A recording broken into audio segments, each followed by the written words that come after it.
The first time my daughter looked at me like a stranger, I told myself she was just tired. The second time, 4 years later, standing under the lights at a ceremony that was supposed to be mine, I finally understood that tired had nothing to do with it. I'm going to tell you what happened on the night my company put my name on a building, and what happened 5 hours later when my phone lit up on a gas station counter in Flagstaff, Arizona, and didn't stop for the better part of the night. Welcome back. If you're new here, I'm glad you found your way to us. Drop a comment and tell me where you're tuning in from tonight. And if stories like this one mean something to you, go ahead and hit that subscribe button before we get started, because you're going to want to see how this one ends. I need to start with Mara, because none of what happened later makes any sense without her. Mara is my niece, my late sister's girl. My sister, Denise, died of a stroke when Mara was 21. 3 weeks before Mara was supposed to walk across a stage and get a nursing degree she'd worked 2 jobs to pay for. Mara didn't walk across that stage.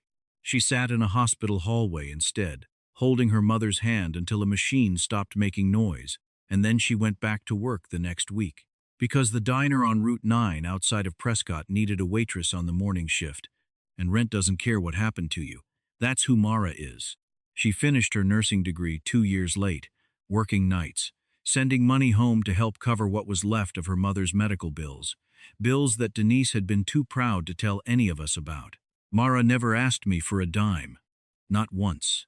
When her car transmission gave out the winter before last, she took the bus to her shifts at the hospital for 4 months rather than ask her uncle for help, and I only found out because I saw her waiting at a stop in the rain on my way to the hardware store. She never said a word about it to me. She was drowning, quietly, and too proud to let anyone see the water. My name is Walter Pruitt. I'm 68 years old. I spent 41 years as a structural engineer for Caldwell Bridge and Rail, the kind of company that built half the overpasses and rail crossings you've probably driven under without ever thinking about the men who designed them to hold. I worked weekends through 2 recessions and a company merger that nearly folded the whole division. I missed my daughter's 8th grade graduation because a rail bridge inspection in Tucson turned up a stress fracture that couldn't wait for Monday. I told myself for years that the missed things were the cost of keeping a roof solid over her head. I never once asked whether she wanted a solid roof or whether she just wanted her father sitting across the table from her on a random Wednesday night, not doing anything special, just there. That's my fault in this story, and I'm not going to pretend otherwise. I built something sturdy, and I called it love, and it never once occurred to me to check whether anybody was actually living inside it with me. My wife, Sandra, passed 9 years ago. Pancreatic cancer, the fast kind, 4 months from diagnosis to the funeral. She used to say that our daughter, Renee, had inherited her stubbornness and my silence, and that those 2 things together in one person were a dangerous combination. I laughed when she said it, because it sounded like the kind of thing you say about a kid who slams doors, not the kind of thing that predicts an entire adult life. I don't laugh at it anymore. On the 2nd of April, at 10:15 in the morning, the CEO of Caldwell Bridge and Rail called me himself, which had never happened in 41 years. He told me the company board had voted to name the new regional training center after me. Not a plaque in a hallway. A building. The Walter Pruitt Center for Structural Safety, with a dedication ceremony at the Phoenix Convention Center, covered by the local business channel because Caldwell wanted to make a point about what 4 decades of not cutting corners actually looks like, in an industry where corners get cut every single day. I called Renee before I called anyone else, before I even called my own brother. I remember exactly what I said. They're putting my name on a building, honey. 41 years. I want you there. There was a pause on the line, and I didn't like the shape of it, the same way you don't like the sound of an engine right before it stalls. Dad, we already booked the trip to Sedona. Trevor's parents are flying in from Denver, and everyone's staying at that resort with the spa. I told her the date was fixed, that I couldn't ask a company to move a dedication ceremony around a family getaway. And she said, and I'm quoting this exactly because I have gone back over it in my head more times than I can count, "It's just a building with your name on some brass letters, Dad. Nobody's actually going to remember it in 5 years. You'll have 300 people clapping for you. You won't even notice we're not there." Trevor got on the phone after that, not to apologize, but to explain, calmly, like he was reading off a card, that these things get planned months in advance, and it wasn't fair to ask them to blow up a whole family trip over one evening. I told him I understood fine. I hung up first. That is not a thing that happens between a father and his daughter, the father hanging up first. But I did it because I did not trust my own voice to hold steady if I stayed on that line one more second. I sat in my kitchen on Larkspur Lane for a long time after that call. The ice maker in the freezer dropped a load of cubes with that clattering sound that always made Sandra jump, even after 30 years of hearing it. I didn't cry. I just sat there running the numbers, the missed recitals, the missed parent-teacher conferences, the missed everything, trying to figure out at what exact point all of that had turned into a grown woman who could call her father's life's work, a building with brass letters nobody would remember, without so much as a catch in her voice. That's when I thought about Mara. I called her on a Tuesday evening. She was still at the hospital. I could hear the overhead paging system in the background, calling some doctor to a different floor. When I asked her to come with me as my guest to the dedication, she went quiet for a second, and then she said, "Uncle Walt, I would be honored. I mean that, truly. Not sure. Not I guess I could probably swing it." She said, honored. A 26-year-old ER nurse working double shifts to keep her mother's old house from going into foreclosure, and she still had room in her, at the end of an exhausting week, for a word like that. If you've ever had somebody in your life who showed up for absolutely no reason except that showing up is simply who they are, go ahead and hit that like button right now, because this story is about to need you rooting for her. The night of the dedication, Mara arrived in a dress she'd clearly bought off a clearance rack, a little loose in the shoulders. The kind of thing you buy when you've got $300 saved for scrubs and shoes that actually support your feet on a 12-hour shift, and nothing left over for tailoring. She didn't care. She stood next to me near the front row with her hands folded in her lap like she was in a church pew, and every few minutes she'd lean over and whisper a question to me about somebody she didn't recognize, genuinely curious, genuinely proud to be sitting there in that seat. The ballroom held close to 400 people. Cameras from the local business channel were set up along the back wall, little red lights blinking in the dark.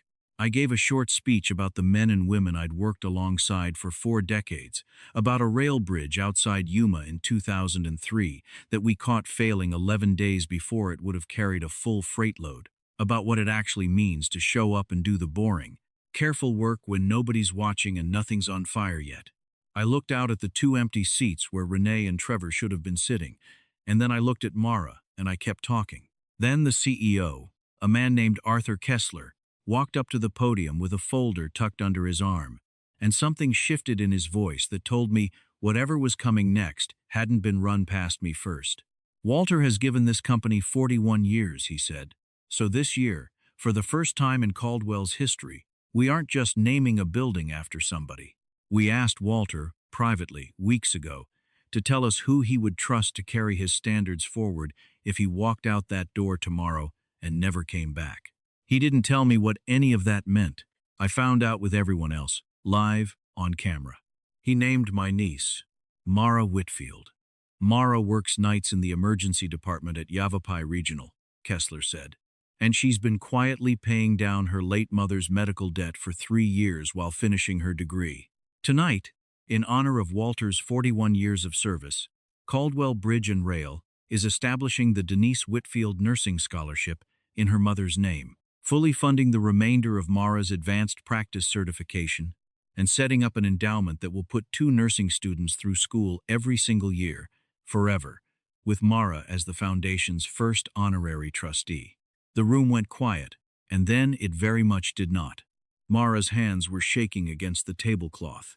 She looked over at me like she needed permission to believe what she'd just heard, and I just nodded, because I couldn't get any words out either. The tears running down her face were not the kind people perform for a camera. I've watched people cry for cameras. This was not that. This was a young woman who had held her dying mother's hand in a hospital hallway, finally being told that all of it, every double shift, every bus stop in the rain, had actually meant something to somebody. We didn't stay for the reception afterward. Mara and I ended up 2 hours later at a 24-hour diner off Route 17 called the Copper Skillet, the kind of place with a laminated menu sticky at the corners and coffee that never runs dry. We ordered pie, because that felt like the only correct thing to do.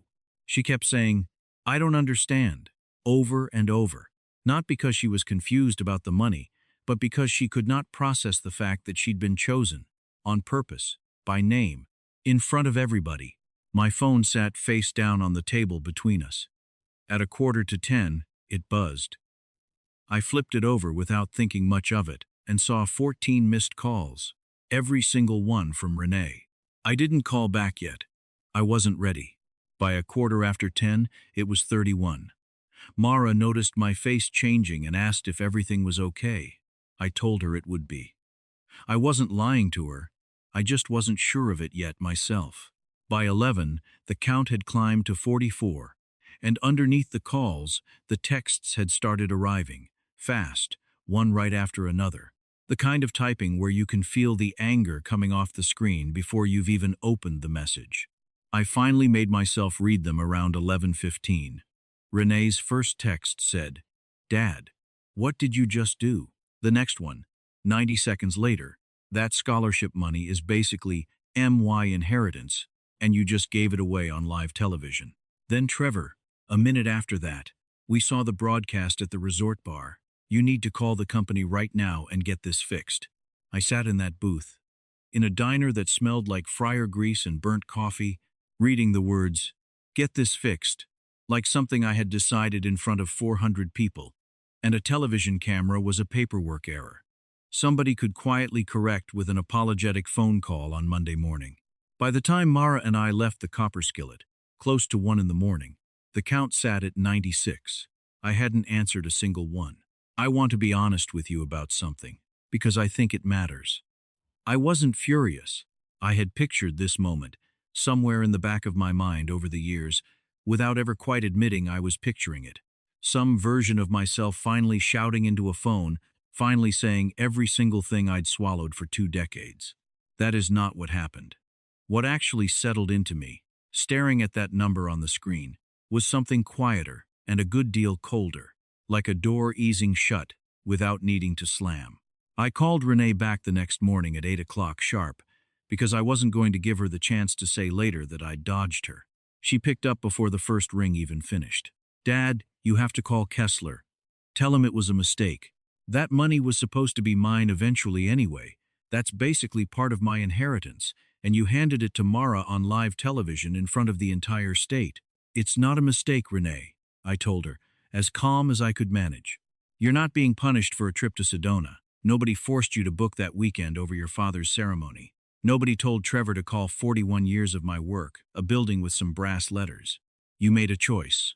Mara made a different one. And the difference between those two choices is the whole answer to the question I was asked to answer that night." "So, that's it," she said, her voice cracking somewhere between rage and disbelief. "You're choosing her over your own daughter." "I'm not choosing her over you, Renee. I'm choosing the person who showed up. You chose not to be one of the options on the table." She hung up on me that time. I let her. 5 weeks later, my attorney, a woman named Carol Ibsen who had handled Sandra's estate and mine for close to 15 years, called to ask whether, in light of everything, I wanted to revisit my will. I had already been sitting with that question on my own, turning it over most nights on the back porch. Renee had never once needed anything from me that she didn't already have. Sandra and I had paid her tuition outright, covered her entire wedding, put a down payment on her first condo. Mara had never asked me for a single thing in her life and had lost her own mother in a hospital hallway at 21. I didn't rewrite the whole will out of spite, and I want to be clear about that, because spite was never what was driving any of this. I simply moved the cabin up near Show Low, the one Sandra and I bought the summer Renee was born, the one Renee hadn't set foot in for going on 7 years, into a trust naming Mara as caretaker, with the stipulation that it stay in the family, open to anyone who wanted to use it for holidays or reunions, for as long as there was a family left to use it, not locked away from Renee, just no longer hers alone to inherit and sell off. which I had learned secondhand from a cousin, had been more or less her plan for it, all along. Renee found out about the cabin from Carol's office, not from me. Almost 4 months after the dedication. She called once. I let it go to voicemail, and later that night, when I finally listened to it, her voice wasn't angry this time. It was smaller.